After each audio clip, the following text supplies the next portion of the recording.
everyone, this is your biology class. I am a teacher Seema Atreja. Students, in our previous lectures we already completed the topic how the digestion of various nutrients present in our body takes place. In this lecture we are going to discuss how is the absorption of digested food takes place in our body. Digestion is completed into the lumen of the small intestine, and the simple products formed from the digestion are present into the lumen of the small intestine. By complete digestion of carbohydrate, we obtain glucose, fructose and galactose, and by protein digestion, amino acids are formed, and by fat digestion, fatty acid, glycerol and monoglyceride fats are obtained. All these simple nutrients are absorbed into the blood through the lumen of the small intestine. This is the layer I draw here. This is the inner lining of the small intestine, which is formed of mucosa layer, and the mucosa layer, this is the layer which is showing the brush border epithelial cell, which forms the inner lining of the small intestine. After the mucosa layer there is present the submucosa layer. This is the submucosa layer, and in the submucosa layer blood vessels are present in which all these substances are absorbed. Now we take these nutrients one by one, how they are absorbed into the blood vessels. Transport of glucose is active transport. Glucose enters into the intestinal mucosa by active transport method, and from intestinal mucosa it enters into the blood vessel. How is the active transport of glucose takes place?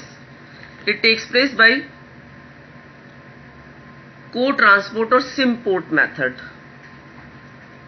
Co-transport or symport method, through which glucose transport takes place.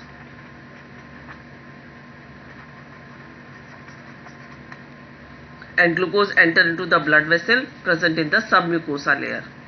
This is the plasma membrane.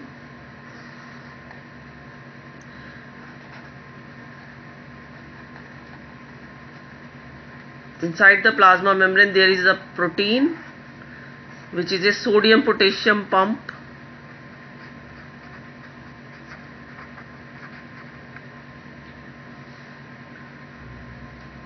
By utilization of energy bond of ATP, 3 sodium ion goes out of the intestinal mucosa cell and start accumulating outside the cell. In return or in exchange of sodium ion, 2 potassium ion enter inside the mucosa cell. Result of this transport, sodium ions gets accumulated outside the plasma membrane. Now further, because of high concentration of sodium ion outside the plasma membrane, they start entering with the help of sodium pump. How it happens? Due to accumulation of sodium ions outside the plasma membrane, transport of these sodium ions takes place with the help of sodium pump present in plasma membrane, and they start entering from higher concentration to low concentration. Along with this sodium ion, glucose transport also takes place. Glucose molecules also transport along with this sodium ion. So both these ions follow the same sodium pump, that is sodium as well as glucose molecule follow the same sodium pump and enter inside the intestinal mucosa cell. So this method is known as the co-transport or symport method of transport. So transport of glucose is the active transport.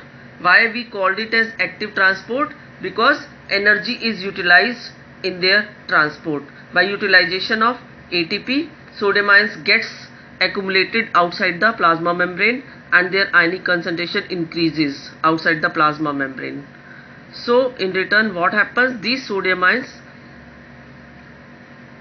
goes towards the inner side or from higher concentration to lower concentration, and along with this sodium ion, glucose molecule also follow the same pathway and enter inside the intestinal mucosa. So both these ions enter inside the intestinal mucosa through the same sodium pump.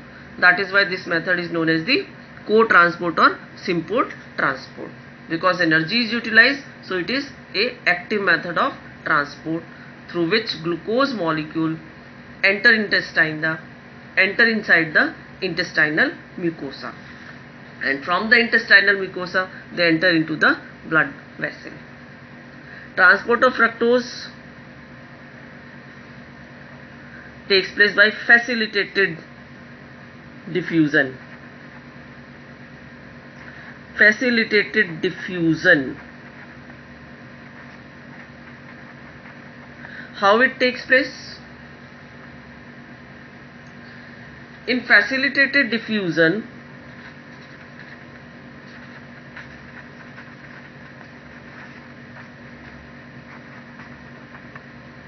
what happens?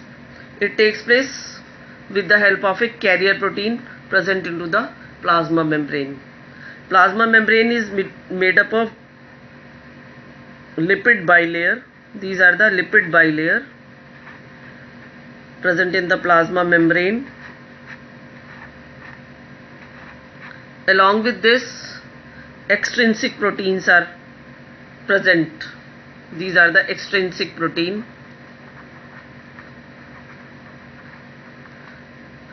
which act as a carrier protein. With this carrier protein, fructose molecules get attached. When fructose molecules get attached with this carrier protein, it starts moving towards the inner side, and when it reaches to the inner side, it releases the fructose molecule towards the inner side and then turn back into their original position. So transport of fructose takes place with the help of these carrier protein. This is known as the facilitated transport. Through facilitated transport, these fructose molecules enter into the intestinal mucosa cell, then enter into the blood vessel. Transport of galactose is also active transport. Transport of amino acid takes place in the same way as the glucose. It means it is actively transported inside the blood vessels. The product formed by fat digestion are fatty acids, glycerol and monoglyceride fats. Transport of glycerol takes place by simple diffusion method, that is from higher concentration to lower concentration, glycerol molecule gets absorbed. But the transport of fatty acid and monoglyceride fats takes place with the help of special mechanism, because both these molecules are hydrophobic.